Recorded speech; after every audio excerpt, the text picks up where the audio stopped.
نحمده ونصلي ونسلم على رسوله الكريم. أما بعد، أعوذ بالله من الشيطان الرجيم. بسم الله الرحمن الرحيم. شهر رمضان الذي أنزل فيه القرآن هدى للناس وبينات من الهدى والفرقان، فمن شهد منكم الشهر فليصم، ومن كان مريضا أو على سفر فعدة من أيام أخر، يريد الله بكم اليسر ولا يريد بكم العسر، ولتكملوا العدة ولتكبروا الله على ما هداكم ولعلكم تشكرون. وإذا سألك عبادي عني فإني قريب أجيب دعوة الداعي إذا دعاني فليستجيبوا لي وليؤمنوا بي لعلهم يرشدون. صدق اللہ العظیم. گزشتہ آیات مبارکہ میں اللہ سبحانہ و تعالی نے روزوں کی اہمیت اور اس کی فرضیت کا بیان کیا ہے کہ مسلمان جماعت پر روزے رکھنا یہ فرض کیے گئے، اور یہ ایام معدودات، ایک مہینہ ان کی تعداد ہے. ایک مہینے کے روزے مسلمان جماعت کو رکھنے ضروری ہیں. اب یہاں ان آیات مبارکہ میں اس مہینے کا تعین کر دیا گیا کہ وہ کون سا مہینہ ہے جس مہینے کے مسلمان جماعت نے روزے رکھنے، اور اس کے ساتھ اس مہینے کی اہمیت و عظمت کو بھی واضح کر دیا گیا. فرمایا وہ مہینہ رمضان کا ہے جس کے روزے مسلمان جماعت رکھے گی، اور رمضان وہ مہینہ ہے کہ الذی انزل فیہ القرآن، جس میں اللہ کا قرآن اتارا گیا. رمضان المبارک ہمیشہ سے اللہ کے ہاں انتہائی اہمیت اور خصوصیت کا مہینہ رہا ہے. یہی وجہ ہے کہ جس قدر بھی آسمانی اور الہی کتابیں ہیں، حضرت ابراہیم علیہ السلام کے صحیفے ہوں، تورات، انجیل یا دیگر آسمانی کتابیں ہوں، وہ سب کے سب رمضان مبارک میں ہی نازل ہوئی ہیں. اور قرآن مقدس کا نزول تو صراحتاً قرآن میں ذکر کیا گیا کہ ہم نے اس کو رمضان میں ہی نازل کیا ہے. اور قرآن کے نزول کے دو درجے، ایک درجہ تو دفعتاً اس کے نزول کا ہے کہ پورے کا پورا قرآن ایک ایسی رات میں جو بابرکت رات ہے، جسے 1000 مہینوں سے بہتر قرار دیا گیا، لیلۃ القدر کی رات، اس میں اللہ تعالیٰ نے لوح محفوظ سے آسمان دنیا بیت العزہ پر نازل کر دیا. انا انزلناہ فی لیلۃ القدر، کہ ہم نے اس قرآن کو لیلۃ القدر میں نازل کیا. اور پھر وہاں سے آسمانی دنیا سے نبی کریم صلی اللہ علیہ وسلم پر تھوڑا تھوڑا ضرورت کے مطابق حضور صلی اللہ علیہ وسلم پر 23 سالوں میں مکمل قرآن نازل ہوا ہے. اور حضور پر جو وحی کا آغاز ہوا دنیا میں، تو وہ بھی رمضان کے مہینہ میں ہی ہوا ہے. بلکہ اب تو جو نئی تحقیق سامنے آئی ہے کہ نبی کریم صلی اللہ علیہ وسلم کی ولادت باسعادت بھی رمضان المبارک میں ہوئی ہے. ایک محققین کا قول یہ ہے، جو تاریخوں سے ثابت ہو رہا ہے، کہ وہ رمضان مبارک کا ہی مہینہ ہے جس میں حضور کی ولادت ہوئی. بہر صورت رمضان اس حوالے سے انتہائی اہمیت کا مہینہ ہے کہ اس میں اللہ کا قرآن نازل ہوا ہے.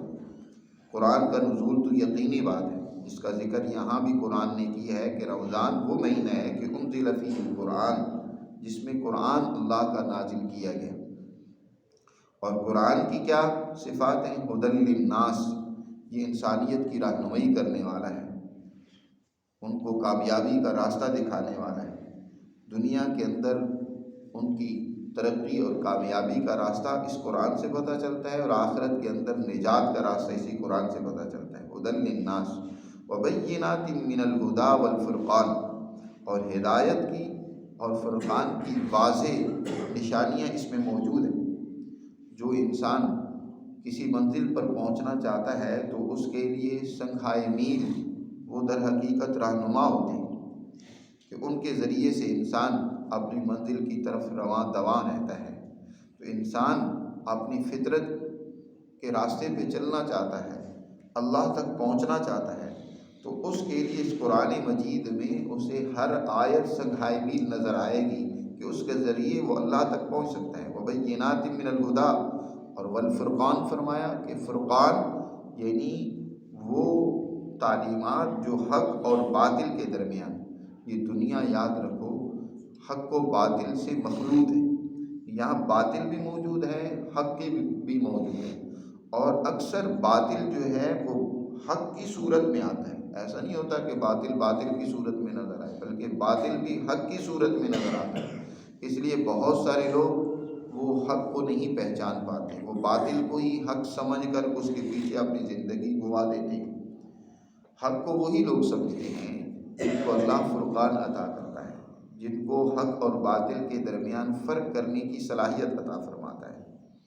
قرآن مجید میں دوسری جگہ پر اللہ تعالیٰ ارشاد فرماتے ہیں هل ننبئکم بالاخسرین اعمالا، کیا ہم تمہیں بتائیں کہ عمل کے اعتبار سے سب سے زیادہ خسارے والے کون لوگ ہیں؟ عمل کر رہے ہیں، محنت کر رہے ہیں، لیکن ان کا عمل ضائع جا رہا ہے، بجائے ان کے لیے ترقی اور کامیابی کا ذریعہ بننے کے الٹا وبال جان بن رہا ہے۔ وہ کون ہے؟ الذین ضل سعیہم فی الحیاۃ الدنیا وہم یحسبون انہم یحسنون صنعا، جن کی ساری محنت کوشش ضائع اور رائے گاہ جا رہی ہے، اور وہ یہ سمجھ رہے ہیں کہ بڑا اچھا کام کر رہے ہیں۔ آپ نے کہی وہ بڑے خوش ہیں کہ ہم بڑا اچھا کام کر رہے ہیں، اور یہ اس لیے ہوتا ہے کہ انسان عمل درست نہیں کرتا، سمجھتا میں درست کر رہا ہوں، جب اس کو فرقان کی صلاحیت نہیں ملتی۔ فرقان در حقیقت وہ قوت ہوتی ہے، وہ صلاحیت ہوتی ہے جس کے نتیجے میں انسان حق اور باطل دونوں کے درمیان فرق کر سکتا ہے، پہچان سکتا ہے کہ یہ حق ہے، یہ باطل ہے۔ اور یاد رکھیں یہ صلاحیت پیدا ہوتی ہے سیاسی شعور سے۔ جب کسی قوم کا سیاسی شعور ختم ہو جاتا ہے، ایک ہے سیاست عملاً کرنا، ایک ہے سیاسی شعور کا ہونا، سمجھ کا ہونا۔ سیاست دھوکہ دینے کا نام نہیں ہوتا، سیاست مفاد پرستی اور خود غرضی کا نام نہیں ہوتا۔ مولانا عبید اللہ سندھی رحمۃ اللہ علیہ بہت بڑے محقق گزرے ہیں، وہ فرماتے ہیں اذا فسد ذوق السیاسی، جب کسی قوم کا سیاسی ذوق فنا ہو جاتا ہے، ختم ہو جاتا ہے، تو وہ لم یتمیز بین الحق والباطل، وہ حق و باطل کے درمیان میں تمیز نہیں کر سکتا، وہ نہیں پہچان سکتا کہ حق کیا ہے باطل کیا ہے۔ آج جیسے ہمارا ایک طبقہ وہ سیاست کی سرے سے نفی کرتا نظر آتا ہے، ان بدماشوں اور ظالموں کی سیاست کو دیکھ کر وہ کہتا ہے جی سیاست کچھ نہیں ہے، وہ صرف ایک مخصوص طریقے سے چند ایک عبادات اور اعمال کر کے وہ سمجھتا ہے کہ میں نجات اور کامیابی حاصل کر لوں گا۔ شیطان کے سیاسی پروپیگنڈے کیا ہیں؟ شیطان کس طرح انسان کو اپنے مفادات کے لیے استعمال کرتا ہے، کھلونا بناتا ہے، یہ جب تک انسان میں شعور نہیں ہوگا، سمجھ نہیں ہوگی، بصیرت نہیں ہوگی، تو کیسے وہ انسان صحیح اور درست راستے کا تعین کر سکے گا۔ اس لیے تو نبی کریم صلی اللہ علیہ وسلم نے ارشاد فرمایا فقیہ واحد اشد علی الشیطان من الف عابد، ایک فقیہ سمجھدار عالم، باشعور عالم، ایک وہ 1000 ایسے عابدوں پر ہیں، شیطان 1000 عابدوں سے شیطان پر زیادہ وزنی اور بھاری ہوتا ہے۔ 1000 عابد ایک طرف عبادت میں لگے ہوئے ہیں، اپنی نفلی عبادات میں مصروف ہیں، شیطان ان کو کھلونا بنا لے گا، استعمال کرے گا، لیکن ایک سمجھدار عالم سمجھتا ہے کہ یہاں شیطان کی کیا کارستانیاں ہیں۔ اس لیے قرآن مجید نے یہاں فرمایا کہ ہم نے ہدایت بھی نازل کی اور فرقان بھی نازل کیا۔ اس قرآن کے ذریعے سے انسان حق اور باطل کے درمیان فرق کرنے کی صلاحیت پیدا کرے۔ قرآن کو سمجھے، قرآن جو شعور دیتا ہے، قرآن جو سیاست سمجھاتا ہے وہ سمجھے، قرآن جو انسان کو معاشی نظام سمجھاتا ہے وہ سمجھے، قرآن جو انسان کو معاشرت کی تعلیم دیتا ہے وہ سمجھے، قرآن مجید جو انسان کو معاملات کس طریقے سے سر انجام دینے چاہیے، شیطانی طاقتیں اور قوتیں کس طرح خرابیاں پیدا کرتی ہیں، اس کو سمجھے۔ قرآن مجید نے واضح طور پر کہا اولئک استحوذ علیہم الشیطان فانساہم ذکر اللہ، یہ ایک گروہ ہے جن پر شیطان ایسا غالب آ جاتا ہے انہیں اللہ کی یاد بھول جاتی ہے، اللہ کا کوئی حکم ان کے سامنے نہیں ہوتا۔ لیکن جو اللہ کو یاد رکھتے ہیں، اس کے قرآن کو سمجھتے ہیں، تو فوراً اللہ کو اس حکم کو سمجھتے ہیں اور اس پر عمل کرتے ہیں، تو شیطان بھاگ جاتا ہے، وہ ناکام ہو جاتا ہے۔ تو قرآن مجید اللہ نے نازل کیا اس ماہ مبارک میں ہدی للناس وبینات من الہدی والفرقان، اور اس کے بعد فرمایا کہ یہ مہینہ ایسا ہے جو تعلیم و تربیت کا مہینہ ہے۔ لہٰذا تعلیم و تربیت کے لیے ضروری ہوتا ہے کہ انسان کی قوتیں، دماغی قوتیں خاص طور پر وہ حاضر ہو۔ اگر ایک انسان وہ تعلیم حاصل کر رہا ہے لیکن اس کی توجہ، دماغ وہ کھانے پینے کی طرف لگا ہوا ہے، خواہشات اس کے اندر بھری ہوئی ہیں، وہ ہر وقت سوچ رہا ہے کہ میں نے فلاں کام بھی کرنا ہے، فلاں سے محبت کی پیکیں چڑھانی ہیں، یا میں نے فلاں کھانا کھانا ہے، دماغ اس کا کھانے پینے، دنیا میں دو ہی خواہشیں ہیں جس کے پیچھے لوگ فنا ہوتے رہتے ہیں، اپنے آپ کو تباہ برباد کرتے رہتے ہیں، یا تو کھانے پینے کی خواہش ہے یا جنسی خواہش ہے۔ تو رمضان میں، یہ جو رمضان مسلمان جماعت کی تعلیم و تربیت کا مہینہ ہے، قرآن جس میں نازل کیا گیا کہ اس کے ذریعے سے اپنی صلاحیتوں کو پروان چڑھاؤ، اپنی دماغی صلاحیتوں کو، اپنی عملی قوتوں کو وہ مضبوط کرو، درست کرو۔ اب اس کے لیے ضروری یہ ہے کہ مسلمان اس مہینے میں روزہ رکھے، تاکہ نہ کھانے پینے کی اسے فکر ہو، نہ جنسی خواہش کی طرف توجہ ہو، اس کی پوری توجہ اللہ کے قرآن کی طرف ہو، اللہ کے قرآن کو سمجھنے پڑھنے کی طرف ہو۔ اس لیے قرآن اور رمضان، ان دونوں کو ایک دوسرے کے ساتھ جوڑ دیا گیا۔ نبی کریم صلی اللہ علیہ وسلم نے ارشاد فرمایا، کل ایک مسلمان کے لیے اس کا روزہ اور قرآن، یہ دونوں سفارش کریں گے۔ روزہ کہے گا کہ میں نے اس کو کھانے پینے سے باز رکھا، جنسی خواہش سے دور رکھا۔ قرآن کہے گا کہ میں نے ہر وقت اس کو تلاوت میں مصروف رکھا، کہ اللہ ہماری سفارش اس آدمی کے حق میں قبول فرما اور اس کی بخشش کر دے، چنانچہ یہ دونوں اس کی بخشش کا باعث بنے گے۔ قرآن اور رمضان دونوں ایک دوسرے کے ساتھ جڑے ہوئے ہیں۔ قرآن کی اصل تعلیم حاصل کرنی ہے، اس سے شعور پیدا کرنا ہے، اس کو سمجھنا ہے، اس پر عمل کرنا ہے۔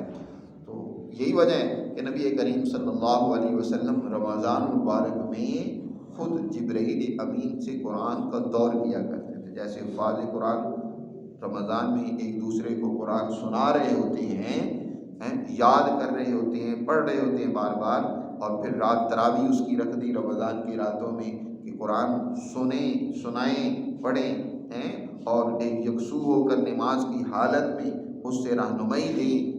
جی، تو یہ اسی لیے تو جبرائیل امین حضور کو قرآن سناتے تھے، حضور جبرائیل امین کو قرآن سناتے تھے، یوں دور چلتا رہتا تھا۔ تو اس لیے فرمایا، فمن شہد منکم الشہر، جو تم میں سے اس مہینے میں حاضر ہو، یعنی موجود ہو، اس پر لازم ہے کہ فلیصم، اس مہینے کا وہ روزہ رکھے۔ پہلے تو یہ اجازت و اختیار دیا گیا تھا کہ وعلی الذین یطیقونہ، کہ جو لوگ روزہ نہیں رکھنا چاہتے اور وہ صاحب استطاعت ہیں، اور تو وہ کیا کریں، مسکینوں اور غریبوں کو کھانا کھلا دیں، روزہ نہیں رکھنا چاہتے تو نہ رکھیں۔ شروع میں اختیار دیا گیا تھا روزہ رکھنے نہ رکھنے کا، لیکن جب یہ آیت نازل ہوئی جس میں فرمایا نہیں، اب تم میں سے جو بھی رمضان میں موجود ہوگا تو اس کے لیے روزہ رکھنا ضروری ہے، فلیصم۔ اس پر پھر یہ خیال ہو سکتا تھا کہ بعض لوگ بیچارے مجبور ہوتے ہیں، روزہ نہیں رکھ سکتے، اگرچہ پہلی آیت میں بھی اس کو بیان کر دیا گیا تھا، لیکن پھر یہاں جب روزے کی قطعی فرضیت کا اعلان ہو گیا تو پھر سوال ہوتا تھا کہ شاید یہ اب ہر آدمی کے لیے روزہ رکھنا ہر صورت میں لازم اور ضروری ہے۔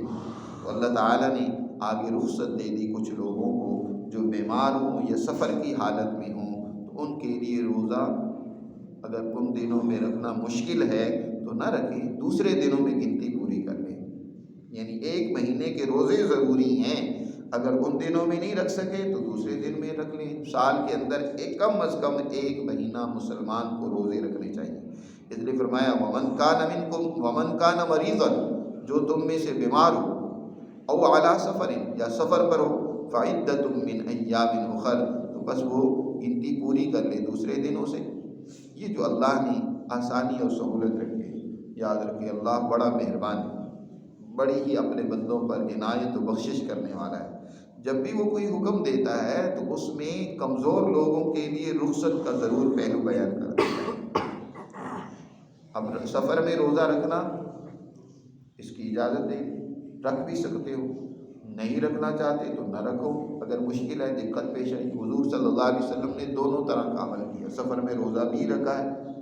آپ صلی اللہ علیہ وسلم ایک سفر میں حضرت حضور نبی کریم صلی اللہ علیہ وسلم اور ایک اور صحابی تھے، صرف انہوں نے روزہ رکھا ہوا تھا، باقی کسی اور کا روزہ نہیں تھا۔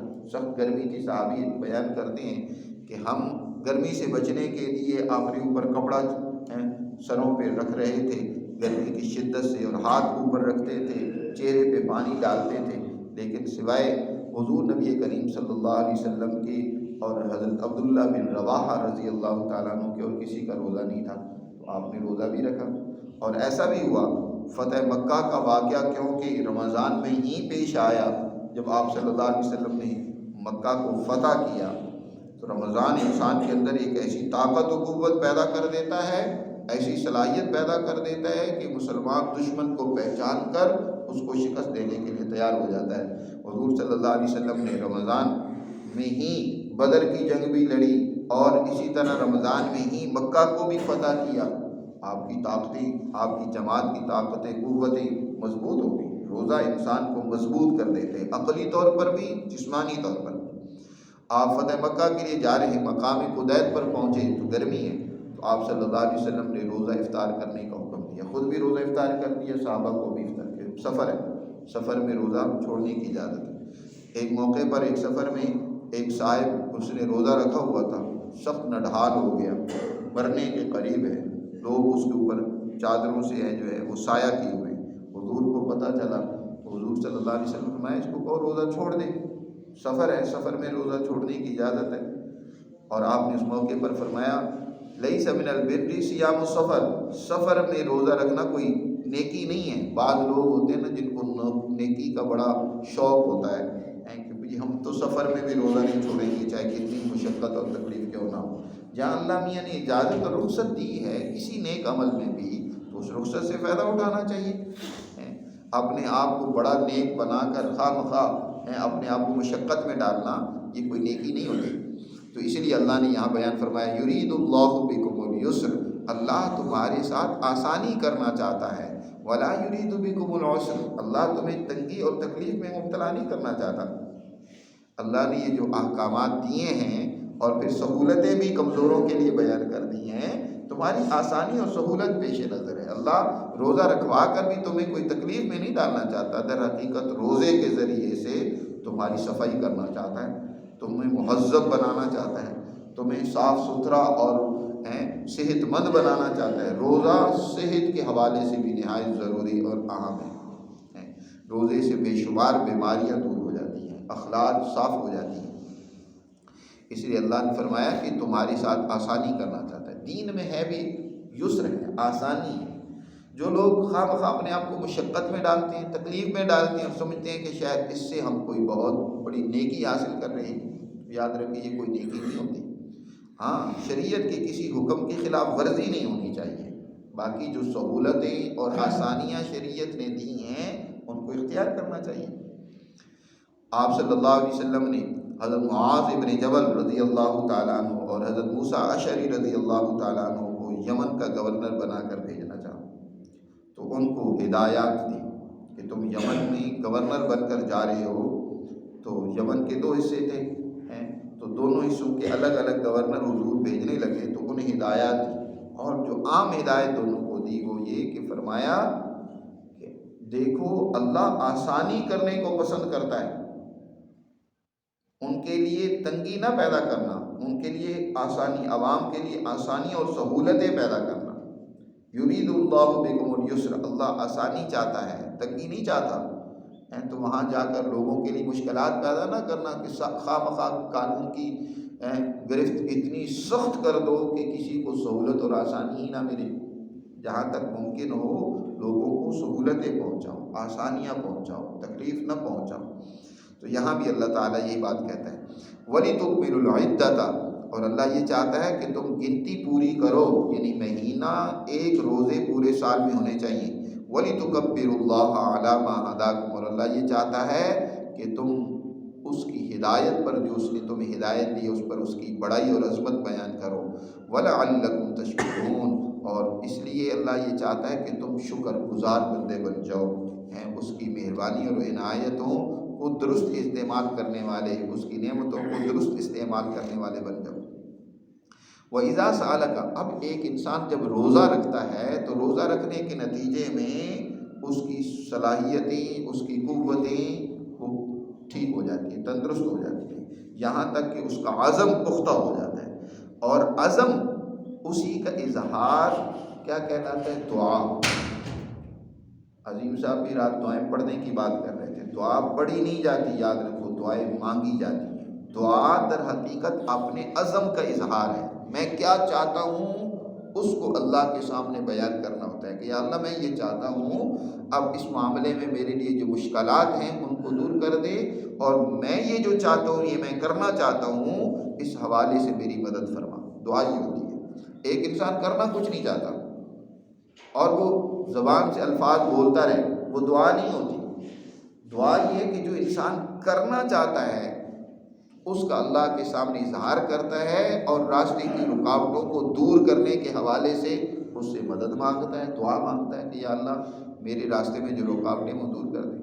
آج یہی تو وجہ ہے کہ لاکھوں کے مجموعے ہیں دعائیں مانگتے ہیں لیکن ان دعاؤں کی کوئی تاثیر نہیں ہے، اس لیے کہ جو اللہ کی ہدایات ہیں وہ ہم کرنا ہی، ان پر عمل کرنا ہی نہیں چاہتے، بس صرف ہم مانگتے ہیں کہ اللہ میاں یہ بھی دے دو، اللہ میاں یہ بھی دے دو، یہ بھی کر دو، وہ بھی کر دو، کرنا کرانا کچھ نہیں ہے۔ تو یاد رکھو جب تک انسان کرنے کے لیے کوئی بھی کام کرنا ہو، اس کا پہلا زینہ، پہلا درجہ عزم ہوتا ہے کہ اس کام کو کرنے کا انسان عزم کر لے کہ میں یہ کام، اب یہ ہمارے بعض دوست نیت کرواتے ہیں کہ اچھا ارادہ کر لیں، ارادہ یہ نہیں ہوتا کہ انسان کے اندر کام نہ کرنے کا، اچھا جی ٹھیک ہے ہو گیا تو ہو گیا کر لیں گے، نہ ہوا تو نہ ہوا، یہ ارادہ تھوڑا ہوتا ہے۔ ارادہ تو ہوتا ہے کسی کام کو کرنے کا عزم کہ یہ میں کام کروں گا۔ اب اللہ سے دعا کرے کہ یا اللہ جو میرے راستے میں رکاوٹیں ہیں، مشکلات ہیں، مالی طور پر یا اور دوسری کوئی مشکلات اور رکاوٹیں، ان کو دور کر دے۔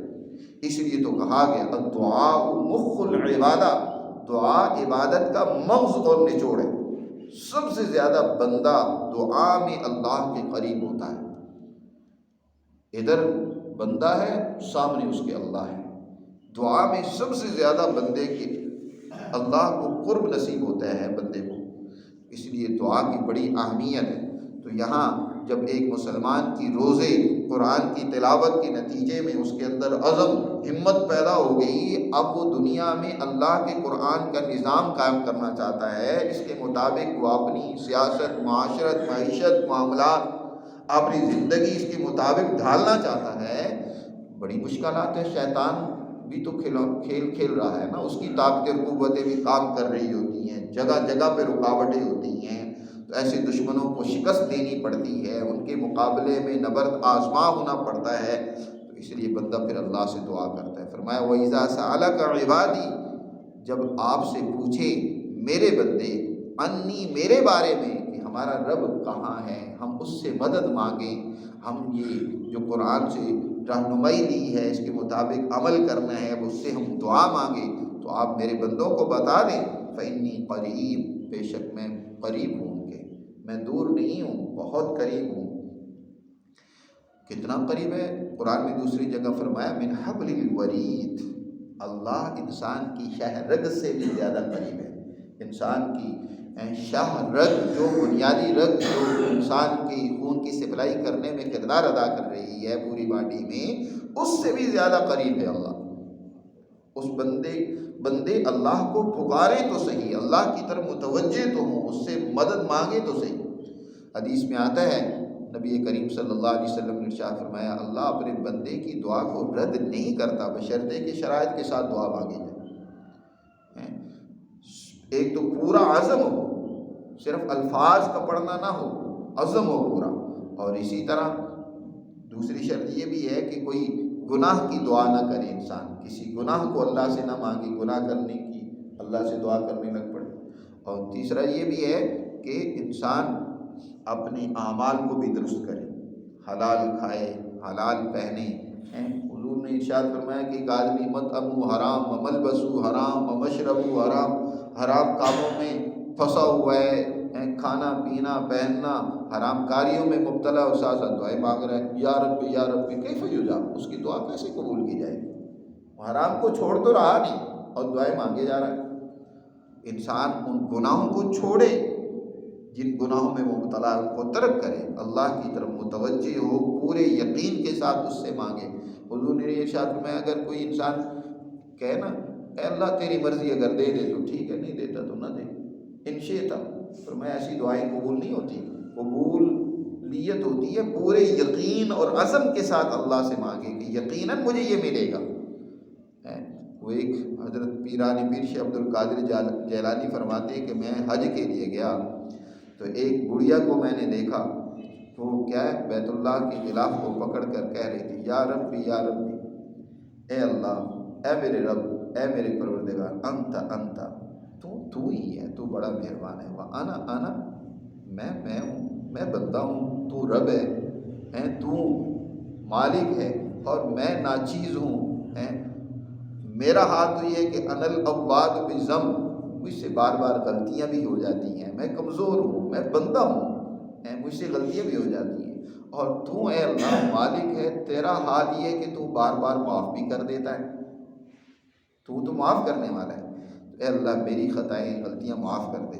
اس انداز سے وہ پکار رہی تھی کہ اس کے پکارنے کو دیکھ کر حضرت پیرانی پیر شیخ عبد القادر جیلانی فرماتے ہیں کہ میری حالت متغیر ہو گئی کہ یا رب تجھے پکارنا کیسے چاہیے اس بندی سے دیکھیں یہ کیسے اب تجھے پکار رہے ہیں۔